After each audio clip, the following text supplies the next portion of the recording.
This is episode 10 of Teacher Approved. You're listening to Teacher Approved, the podcast helping educators elevate what matters and simplify the rest. I'm Heidi. And I'm Emily. We're the creators behind Second Story Window, where we give research-based and teacher-approved strategies that make teaching less stressful and more effective. You can check out the show notes and resources from each episode at secondstorywindow.net. We're so glad you're tuning in today. Let's get to the show.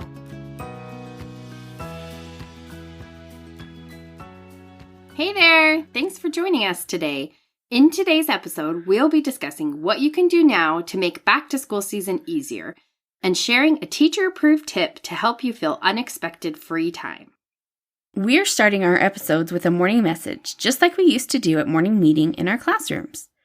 This week's morning message is, what's the nicest thing a student's parent has ever done for you? Emily, what about you? Well, honestly, it's nothing groundbreaking, but the parents who took the time to write a really heartfelt note to me about my time with their child really meant a lot to me, and I can think of one in particular that was just so kind, and it's been a really long time since that particular parent's note, and I still really remember it so fondly. Yeah, a thank you can really go a long way. Yeah. For me, I think it was back when we had pirate-themed classrooms. Oh, yes, I remember. And I had a parent for teacher appreciation paint a pirate scene on a poster board and then write the top 10 things we learned from Miss V.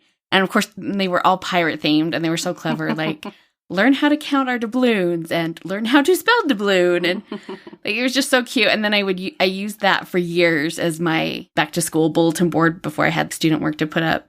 So it was just happy memory all around. I love that. And we have some responses from our community. Brenda said that they made me a personalized quilt for my first baby. Well, that is super nice. Oh, yeah, you'd never forget that. Jenny said, I think the best are the heartfelt notes. I keep them and occasionally look at them, especially on a bad day. Love that. Shannon said, yesterday I had a parent tell me I'm one of the best teachers in our school and that any wins her child has is a win for me too. It made my day. Oh, that's made me smile. Gina said, brought my lost dog to me at school after she found it at the shelter. Oh. She walked into my room with a happy English bulldog and a happy teacher. I bet. Oh, Parent of the year. Jordan said, I did have a parent buy me an Instant Pot. Wow. I also had a parent that ordered me the whole series of Magic Tree House and any other books I wanted from Scholastic. Oh, that's awesome. A fairy book mother. Yeah, that's a dream come true. Evelina said, saw me at the grocery store and paid for my cart of groceries. It was several years after I had his children in my classroom. Oh, that's so nice. It just shows you never know what kind of legacy you leave as a teacher. Yeah. And we would love to hear your thoughts on this question over on Instagram. You can find us at Second Story Window, and that's with a 2. Nothing makes me feel more accomplished or more on top of my life than doing something now that I will be grateful for later. I like to think of it as a gift to future Emily. Today, we're going to be talking about what you can do at the end of the school year to give a gift to your back-to-school future self. So at the end of the year, when I'm thinking about my plans for next year, the first thing I always think about is what's working right now and what's not working. And I always start with content. I like to think that I sit and reflect on all of the awesome things I'm doing and what's going so well. But let's be honest, I tend to jump right into what's bothering me the most. You and me both. So you should not be like us. You should write down what's going really well for you and give yourself a pat on the back. You deserve it. Yes. And then start thinking about what's not working. So it's probably already obvious to you where you want to improve. What content areas do you need to teach but don't feel like you have a good handle on at the moment? Example, writer's workshop. You will hear that this was a pain point for both of us. I feel like my lessons are well planned out, but it doesn't seem to be transferring. How do I fix that disconnect? So do that same exercise yourself, and then start with one area where you want to improve your teaching next year, and start making a plan for how you're going to improve it. That might look like taking a class or reading a book. It could be talking to a mentor or listening to an awesome teaching podcast to help you get ideas for how to approach this area of weakness next year. If you're able to tackle another area too at some point during the break, that's great. But don't go too deep too fast. Like, don't plan to overhaul every subject that you teach. Just start with one. What's the next area we can start working on for next year, Heidi? So after I evaluate what's working and not working with my content areas, I try and do the same thing with my routines and procedures, because honestly, at the end of the year, those procedures and routines are getting a little loose. So I look at those, and particularly the ones that are driving me crazy right now, and try to identify what's gone wrong.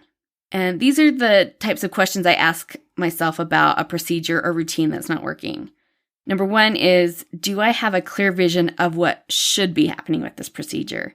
Because if I don't know, the kids can't know, right? Number two, did I introduce the procedure or routine properly at the beginning of the school year? Maybe that's where the problem is, that I just didn't break it down for them enough. Number three, did I explicitly teach my expectations to the students, and did they practice it enough? Number four, did I reteach during the year when needed? Number five, did I follow through with my expectations when things were slipping? Number six, if I did all this and the procedure still didn't work well, do I need to reevaluate the procedure? The goal with these questions is to find the disconnect in the process so that you can make a plan to do it better next year. If I know I did teach a procedure explicitly, but it's not working well now, then I can look at the other reasons why the procedure isn't working. So you can plan ahead for when procedures don't work. And be prepared to realize that maybe the reason you've struggled with a procedure is because it's not right. You may discover that some of your procedures need to be revamped to work the way you want them to. And we will be talking about this a lot during the summer here on the podcast. But it's really helpful to take a good look at your procedures now while you're still doing them every day. You will really be able to identify your pain points and frustrations with your procedures while you're still in the thick of it better than you will be in July. So one of the routines that my class frequently struggled with, especially by the end of the year, was having to pick up the lunch tub at the end of each day. So each class had like a giant Rubbermaid bin, like one of the giant ones, and it would take 2 kids to carry it. And it would go down to the foyer, we called it the vestibule, by the lunchroom. And it would hold like the jump ropes and the bouncy balls and basketballs, and then kids could put their coats in there and lunch boxes and all the accoutrement of going to lunch, you know. And then after lunch, you're supposed to pick up your kids. They'd take the lunch tub back and, you know, you'd go back to class. I had 2 problems with that because, first of all, I didn't pick up my kids outside the door where the lunch tubs were. And then we had planning time right after lunchtime, so we wouldn't go back to class.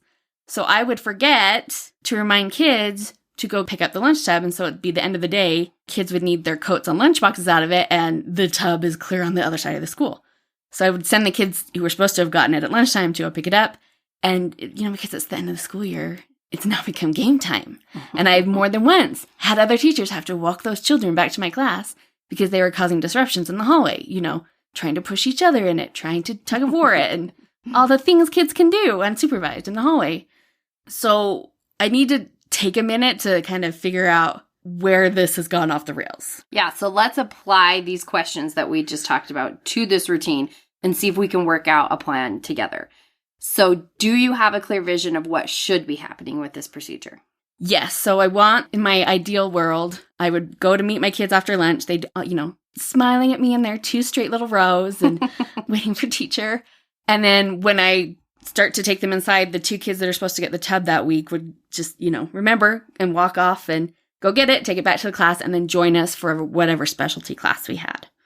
Okay, so did you introduce the procedure or routine properly at the beginning of the school year? Yeah, I feel like I did a good job. Like, we walked through it as a whole class, even though only 2 kids would be doing it at a time. Okay, so did you explicitly teach those expectations to the students, and did they practice it enough? It sounds like you guys walked through it. Yeah, the practicing was hard because, like, I only have 1 lunch tub. I guess maybe I could have rounded up everyone's lunch tubs. It's just an impractical procedure to, like, repeat. Mm-hmm. So that probably makes it hard then, and especially because, like, the kids might be doing it, because I had kids assigned for a week at a time. So a kid might not be doing it for 25 weeks, you know? Yeah. Between when I introduced it and when they are learning it. Okay, so the rotation is something that maybe should be reconsidered as you make a plan for next year, or maybe you want to keep it and work in some practice of it at the beginning of the year, more than what you already did. Okay, so did you reteach during the year when needed? And no, I never did. So that could be a problem right there. If I were reteaching it more, then the kids that hadn't had a turn yet and aren't going to have a turn until like March can see like, oh, that's how you do it. Okay, so, and then did you follow through with your expectations when things were slipping? So when you noticed that the kids hadn't got it on time, did you follow through with whatever your expectations were? No, I didn't, because it was the end of the day and I was tired. Absolutely. Okay, so then it sounds like you know a couple ways that you could revamp this procedure for next year. So what are you thinking? So I think reteaching would be a good idea, maybe after Christmas break and after spring break, just to make sure everyone's on the same page. Yeah, so like schedule that in. Yeah. And originally I was thinking something where like I hand them a note. I carry a note with me when I go to pick them up after lunchtime. Mm-hmm. But then I think that's going to create the problem of I still have to remember something. So that's not going to work. Yeah. So if you had like a clothespin on your lanyard that you gave to them, but then what happens on the day you forgot to put the clothespin on your lanyard? You have to think through these things. It's a whole domino effect. Because in theory, that would be like, that is a great idea. I bet that will work. But you have to plan for it. If you do want to go that route, what are you going to do on the day you don't remember the clothespin? So, okay, so it sounds like maybe you want to have them practice a few more times explicitly at the beginning of the year.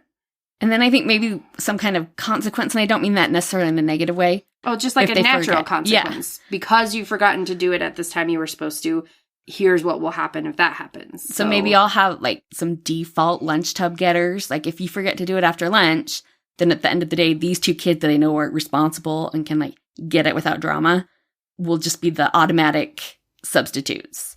Or maybe I have like a hall monitor or something that goes with them to let me know how they did. I don't want to like make tattling a thing. But I think the default lunch tub getters would work because they would probably so much not want to have someone else do their job that they're going to do a better job of remembering in the first place. Right. Plus it's a job that's kind of fun to do. So I would imagine they don't want to miss out on doing it. Yes, absolutely. Okay. So I think we got a good plan. Yeah. So these are the questions you can apply to your troublesome procedures and make a plan for what you want to do differently next year. And the next thing you can do at the end of the year to help you out next year is to try something new.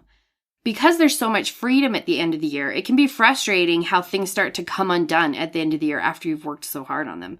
But the freedom does have an upside to it in that it creates an opportunity for you to try new things without pressure. Because you've already tackled the important things you need to get done, kind of got this window of opportunity. So take a minute to dream a little about your ideal classroom. What's something you've been wanting to try that you haven't had the time or energy to do before now? The end of the year is a great time to try something new because you can see firsthand what it will be like before you commit to a whole new routine or teaching method. So if there's something like guided math you really wanted to start next year, play around with it a little right now before you fully commit to it. And it also might help you see what some of the problems with it or challenges may be when you try it out right now. So it's a really good trial run to get you more prepared for next year. That might look like giving morning meeting a try for a week or two if you haven't done that before now. Or maybe you want to try out poem of the week or a weekly vocabulary routine. So commit to do those for a week and see how it goes. Do you like it enough to do it next year? This could also go for a new routine or some new technology that you want to try out. There's no harm in changing things up at the end of the year so that you can get an idea of what might work better next year. Okay, what's next for us to work on, Heidi? So the end of the year is a great time to start a declutter. As our favorite Gretchen Rubin says, outer order contributes to inner calm. So decluttering at the end of the year will not only help your future self, but you'll be helping with the end of your chaos as well. Start with just observing, nothing big. Open every single one of your cupboards and drawers and just look at what's in there. Do not take everything out yet. If you just start pulling everything out, you will find yourself in the deep end of mid-project regret syndrome. I think we've all suffered from that. Yes, MPRS. It's a known phenomenon. The goal here is just to get an idea of what you have in all of your cupboards and drawers. You could even snap a picture and then take a look at them later at home, just so you're not tempted to start yanking stuff out of there. Oh, it's a hard impulse to fight against. So when you're taking a look at your cupboards, what do you notice? Do you see some things right away that could be tossed or donated? Because there is no sense in organizing what can be removed. So start there. Easy wins, right? That should immediately free up some space in your cupboards and drawers. And you will feel like a whole new teacher with all that junk out of the way. And if that's all you get done, that right there would still be a win. That is huge, yeah. Then make sure that all of the like things are together. Did you discover you have dice in one cupboard and place value blocks in a totally different one? Guilty right here. Get all of your math manipulatives together. Get all of your classroom supplies in one spot. You're much more likely to know what you have and then use what you have when it's all together. Once you've gathered everything, do you notice any holes in your supplies? Are you completely out of your stash of Post-its, which would be a tragedy? Yes, it would. Are your letter tiles half missing? Make a list of what you want to work on replenishing, replacing, or adding to your supplies for next year. And lastly, ask yourself how your storage is working. Do you have a filing system set up? If not, can you get that started so you have a better system in place for next year? We all know how paper clutter can get completely out of hand if you don't have a plan for what to do with it during the year. And next year you will thank you for getting this set up in advance. 1,000 times, yes. And now that you've cleared out the junk, you can see all your stuff together in one place. Do you need to add a better storage system? Would your phonics materials benefit from a drawer system or some grab-and-go bins for your math manipulatives? One thing that I battled for a long time was how to store the morning workbooks, because Emily and I both kept our students' desks turned around so they couldn't keep anything inside, just for management. We'll talk more about that in another episode. So, where do you put the stuff that kids need, right? So for a lot of years, I had, big magazine files, kind of boxes with, a side cutaway. And I would keep stuff in there, and that would work really well at the beginning of the year when the materials were sturdy. But by the end of the year, things are getting real kind of floppy and slushy a little bit. And so everything starts to fall over and fall out. And so those magazine bins weren't a great fit. So at the end of the year, one year, I decided to switch from magazine racks to a drawer system. Life-changing. I do the little chef kiss. Mwah. It was so good. I can attest because that's what I used after you started using it, and I loved that drawer system. And that was an end-of-year win that benefited both of us. Yes, thank you for that. Anytime. So the end of the year is also a great time to make lists. And like we mentioned a minute ago, make a list of the supplies you need to replenish or the manipulatives you need to acquire, holes you want to fill in your classroom library, anything like that. It will help a lot to head into summer with those items in your mind, and you'll know exactly where you need to focus your spending if you get allotted any precious classroom dollars to spend. At back to school time, there are a million things a teacher needs to remember. So starting your lists now will help a lot in that busy time. Some lists you might want to start are what you need to plan for back to school open house or meet the teacher night. Just start making the list now. The copies you need to make for welcome packets and homework folders, or which classroom materials you want to do a guided discovery on when you introduce them next year. You could make a list for what items you want to label for each student at the beginning of the year. Your Walmart shopping list for when their school supplies go on sale. You will thank yourself if you have that list ready to go so that you can always get your colored folders for homework, your spiral notebooks, your pencil boxes, pre-sharpened pencils, glue sticks. You know the drill. Or if you send a supply list home for parents, start working on that now if that's something your school does. And start an Amazon wish list to help fill in the other materials that you need to replenish. And then if you have a parent offering to add some things to your classroom, you'll have a place to send them. And unlike a lot of the suggestions we're giving you today, this one's really easy. So if this is the only thing you're going to do, start some lists. You could even make them on your phone. You don't even need a notebook. One thing that you might consider doing at the end of the year is doing some of your classroom setup for next year. Maybe you put up the calendar for September, or you could change out your bulletin boards for back to school themes. But this suggestion comes with two rather large caveats. First, it only makes sense to do this if it won't disrupt things for your current students. Don't make more work for your current self to try and make less work for your future self. Yes. The end of the year is hard enough without your students' behavior being ramped up, because the disruption to their physical space is giving them that feeling that, hey, the year's over now. Yeah. And second, in many situations, there isn't really a lot you can do to set up your classroom in May, when likely your room is going to undergo a major cleaning during the summer. In some schools, teachers have to absolutely have everything off the walls and cupboards. And in our schools where we taught, because we didn't have air conditioning, the swamp coolers were running and everything just fell off the walls anyway. Yeah. And the humidity would make it so that sticky things now were no longer sticky. It was just such a mess. Yeah. And then they'd clean the carpets, and then the carpet drying fans would just blow everything down anyway. So setting up our room for next year wasn't something we ever did much of. No. But if it works for you, we applaud you. And this is a great way to get a leg up on next year. But even if you can't set up your room, what you could do is put together a need first box where you gather all the things you know you're going to need access to as soon as you're back in your class. So think of those things like labels, thumbtacks, sticky notes, command strips, all that stuff you need to set up your class another time. And another helpful idea, if you can't actually do your bulletin boards in advance, is to take pictures of things before you take them down. You can also take photos of desk arrangements, your library setup, how you do your centers, or anything else you might have to take down and put away during the summer. And you will be so grateful that you did this when it comes time to set everything back up again next year. Oh, for sure. If you really want to get a leg up on the next school year, or if you want to get moving while you have the time now, batching is a great thing to do at the end of the year. So batching is when you identify something that needs to be done that you could do a lot of all at once. So meal prepping, for example, would be considered batching. You're doing all the chopping and prepping all at once to make dinner time easier in the coming days. So batching is one of our favorite things to do at the end of the year because it really does feel like a gift to my future self. So here are some areas that might work for batching. You could batch things you use routinely. For us, that would be like we batched morning messages for the whole year, plans for your morning meeting, copies for your morning work. If you're able to send copies to a copy center like our district had, get your copies done for the whole year for morning work. Oh, you will be so happy every morning that your morning work is ready to go. One thing we always batched is we do a spelling method that we call chunk spelling. And for that, we needed an anchor chart every week that was partially already filled in. And so we would batch those in the summer, the year before. And our mom actually would come and help batch those for both of our classes. So thanks, Mom. Lifesaver.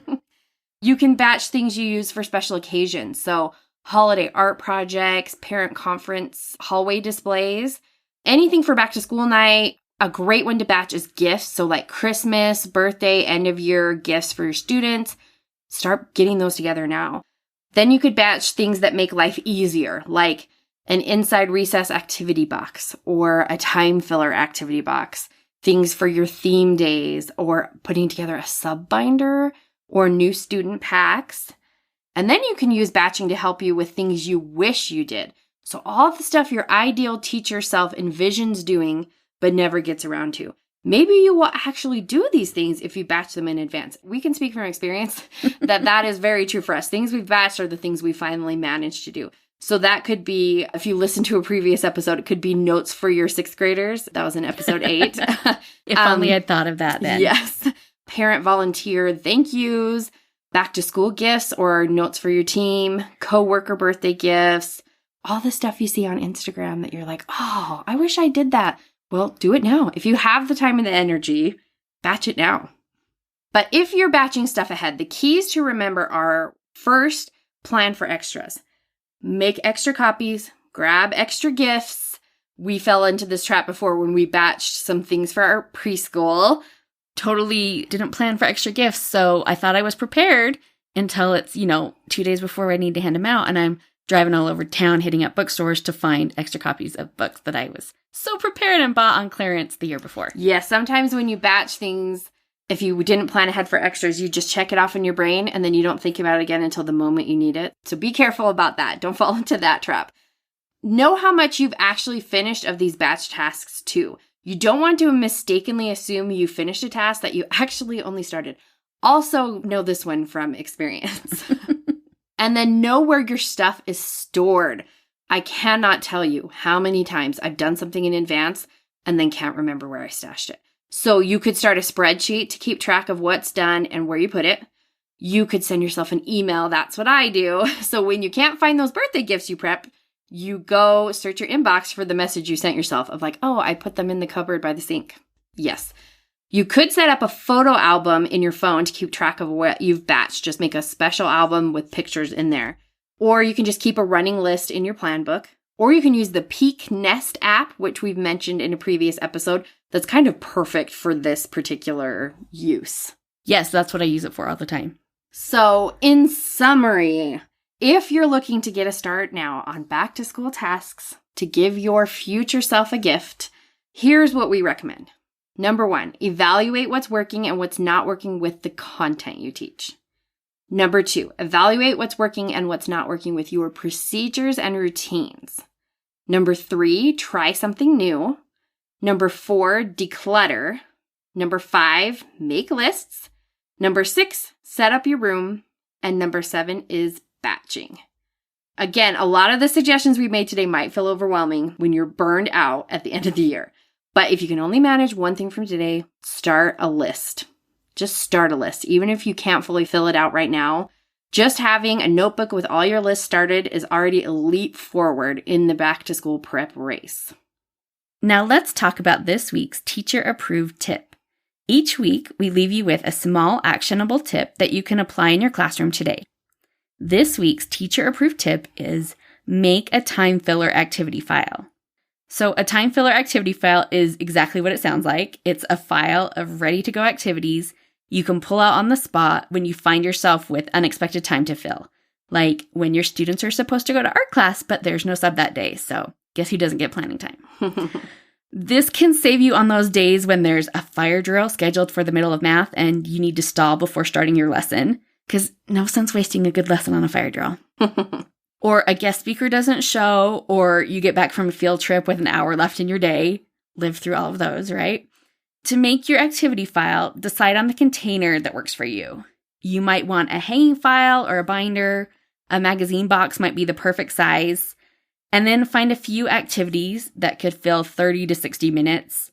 Think of things like a math color by number, or, color by problem solving. Or a writing prompt with a simple art project. Try to find things that are a little fun and a little academic, but don't require much prep. And the key here is to give yourself permission to use it. I hate to use up stuff in case I need it later. I think a lot of teachers are like that. But remind yourself that when you're in the situation of having to fill some time, this is exactly what you've prepared for. And you can always batch again next summer to refill your file for next year. Absolutely. To wrap up the show, we're sharing what we're giving extra credit to this week. Emily, what are you giving extra credit to this week? I'm giving extra credit to the book Lessons in Chemistry by Bonnie Garmis. I recently read this book and I just loved it. I could not put it down. It's about Elizabeth Zott, a scientist in 1960s California, who ends up the unlikely star of a daily TV cooking show. And it's kind of on the quirky side, I will warn you. I, based on the title, mistakenly assumed that this was a rom-com. It is not, but I still found it to be a really compelling and interesting story that I just flew right through, and I highly recommend it. Heidi, what are you giving extra credit to? I am giving extra credit to Zen B Pasta. I actually don't know if that's how you say it. It's Z-E-N and the letter B. I have tried a lot of gluten-free pastas, and this brand is my favorite by far. A lot of gluten-free pastas use something called xanthan gum, and that is a no-go for my tummy. But Zen B is just 100% pea flour, so it also gives it more protein and more fiber than traditional pasta. So far, I've tried the rotini and the penne, and they have a few other shapes. Those are the ones I've tried so far. And I have been really impressed with them both. I've not found a gluten-free pasta that holds up quite this well. So if you are also in the market for gluten-free pasta, or you just want pasta that has more protein and fiber, I think you'll be really happy with this one. That's it for today's episode. Give a gift to your back-to-school self by trying out some of our ideas to get ready for next year as you finish up this school year. And don't forget today's teacher-approved tip to make a time filler activity file. Thank you for listening. If you like this episode, please leave us a rating or review in your podcast app. Reviews are so helpful for podcasters. See you next week. Bye. We hope you enjoyed this episode of Teacher Approved. I'm Heidi. And I'm Emily. Thank you for listening. Be sure to follow or subscribe in your podcast app so that you never miss an episode. You can connect with us and other teachers in the Teacher Approved Facebook group. We'll see you here next week. Bye for now. Bye.